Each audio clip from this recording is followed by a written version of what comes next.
Is this administration at all concerned about the health of democracy in India? India is a vibrant democracy. Anybody that happens to go to New Delhi can see that for themselves. America Bharat के कब्जे में चला गया है, उनका partnership है, they are lovey dovey, उनका political influence Washington DC में it is at the extreme right now. India ठीक बोलता था कि पाकिस्तान में कोई डेमोक्रेसी नहीं है। अमेरिका में जो पाकिस्तान तहरीक इंसाफ के लॉबिस्ट हैं वो मुतालबा कर रहे हैं कि अफवाज पाकिस्तान की इमदाद को बंद किया जाए और पाकिस्तान को जो इमदाद है वो ना फराहम की जाए। उन्होंने कहा फौजी इमदाद बंद की जाए क्योंकि जिस पार्टी से उनका तल्लक है वो पार्टी मुसीबत में फंसी है। वो पाकिस्तान मुखालिफ जो एजेंडा है और राह के जो एजेंट हैं उन सब का एक नेक्सस बन गया और वेस्टर्न के अंदर, यूके के अंदर, और अब उसकी बुनियाद पे पाकिस्तान पे ये सैंक्शन लगवाने की साजिश कर रहे हैं। मैं अफगानी को ब्लेम नहीं कर रहा, अफगानिस्तान का तो हर बच्चा आपसे नफरत करता है, उसने तो यही करना था। इसको वीडियो को प्रमोट आपके अपने बच्चों ने किया है जो बिगड़े हुए हैं, जो आवारा लोग हैं जो इस वक्त। और इंडिया इस वक्त सिंगापुर, रूस, बरतानिया, इसराइल, जर्मनी, बांग्लादेश 6 मुल्कों के साथ वो अपनी करेंसी में। ठीक है, लेकिन नवीद चौधरी साहब बात यही है कि पाकिस्तान ने बार्टर सिस्टम के तरफ आ गया। और इस वक्त जो रशिया है वो भारत से और बर्मा से they are buying their ammunition back from them, क्योंकि जो स्पेशली पार्ट्स जो टैंक उन्होंने बेचे थे उनके पार्ट्स इस वक्त शॉर्टेज है रशिया को। एक और भी खतरनाक मामला पाकिस्तान के लिए यह है कि गैर मुल्की जो एयरलाइंस हैं उन्होंने इंदिया दे दिया कि वो अपनी परवाज़ें पाकिस्तान के लिए बंद कर देंगी।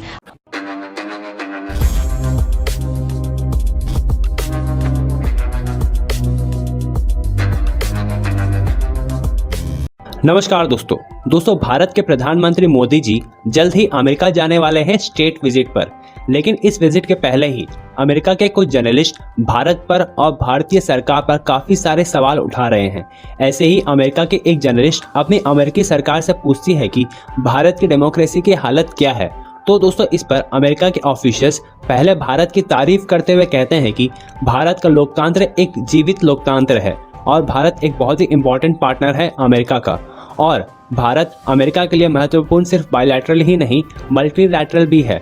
भारत अमेरिका के लिए डिफेंस के साथ साथ इकोनॉमिकली भी एक महत्वपूर्ण देश है और जिसे भारत की डेमोक्रेसी को लेकर के चिंता है वे खुद दिल्ली जाकर के भारत की डेमोक्रेसी देख ले। तो चलिए दोस्तों, इसी पर आगे पाकिस्तानी मीडिया का रिएक्शन देखते हैं। जिस मुल्क ने अपनी करेंसी में कारोबार करना शुरू किया है उसने बहुत तेज़ी के साथ अपने ज़र मुबादला के ज़खायर में भी इजाफा किया, क्योंकि डॉलर का अंसर निकल गया ना। अगर हम ग्लोबली देखें तो 21% डॉलर पर इन्हिसार कम हो गया है पूरी दुनिया का, ये जब अपनी करेंसी में कारोबार शुरू किया है। बांग्लादेश की तरक्की का आप राज जानना चाहते हैं तो आप देखें, सिर्फ इंडिया के साथ उसका जो अपनी करेंसी में लेन देन है वो इतना ज़्यादा है कि उसके नतीजे में उनके रिजर्व बढ़ गए।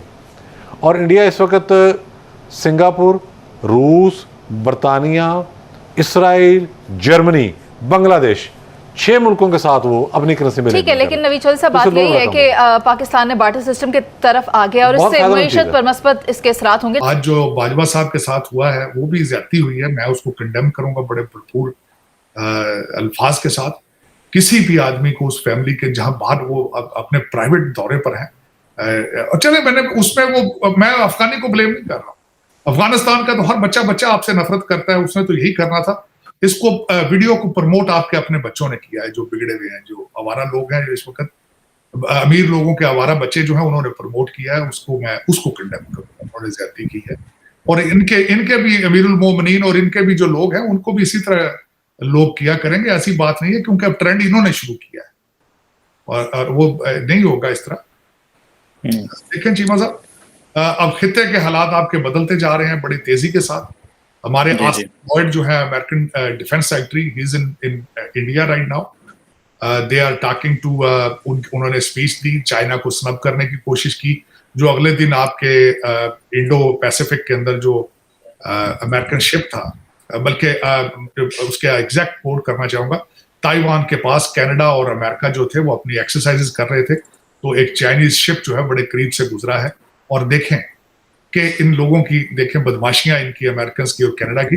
आप चाइना के जाके दरवाजे के सामने खड़े होकर चक्कर लगा रहे हो तो उनका जहाज करीब से गुजरा तो कहते हैं क्यों गुजरा है, देखें अंदाजा लगा। इनका पिछले आज से 2 हफ्ते पहले इनका वो जासूसी करने वाला त्यारा था, उसके सामने से चाइनीज गुजरा है एयरप्लेन, तो कहते हैं क्यों गुजरा है? तो यार आप उनके टेरिटरी में गए हुए हो, आप उनके बैकयार्ड में ताइवान के पास जाके एक्सरसाइजें कर रहे हो, उनका ये भी नहीं है हक के वो ये करें, वो करेंगे अपना। और दूसरा मैं इस वक्त आपको बताना चाहूंगा कि इस वक्त यूएस और जापान जो है और फिलिपाइन के साथ मिलकर अपनी नेवल एक्सरसाइज वो भी कर रहा है, और उसके साथ ही जापान के साथ वाले समंदर में रशिया ने अपनी मिलिट्री एक्सरसाइज शुरू कर दी। और दूसरा ये है कि जापान में नेटो आपको पता ही अपना ऑफिस खोल रहा है, जिसके ऊपर चाइना को भी एतराज है, रशिया को भी एतराज है, और क्योंकि दो मुल्कों को इन्होंने रिसेंटली स्कैंडिनेवियन स्वीडन को और इन्होंने अपनी नेटो की मेंबरशिप दी है। लेकिन ये कि देखा जाए, मोदी साहब आ रहे हैं अमेरिका के दौरे पे, लेकिन वो नेटो प्लस की मेंबरशिप को deny, they are not interested in. वो चाहते हैं कि रशिया से तेल लेते रहें। आज जो है वो एक और बहुत बड़ी खबर ये है कि ओपेक प्लस ने अपनी प्रोडक्शन जो है वो कम कर, ओपेक प्लस में उनकी मीटिंग थी, सऊदी अरेबिया ने अपनी प्रोडक्शन कम की है, जिसका रिएक्शन ये आएगा कि पेट्रोल पर बैरल प्राइस उसकी बढ़ेगी, रशिया को उसका फायदा होगा, भारत को भी उसका फायदा होगा, क्योंकि इस वक्त मेरे ख्याल में 60% जो उनका तेल है, 40% तेल जो है वो आ रहा है रशिया से, और वो नहीं चाहते कि हम हम आए नेटो प्लस की मेंबरशिप में।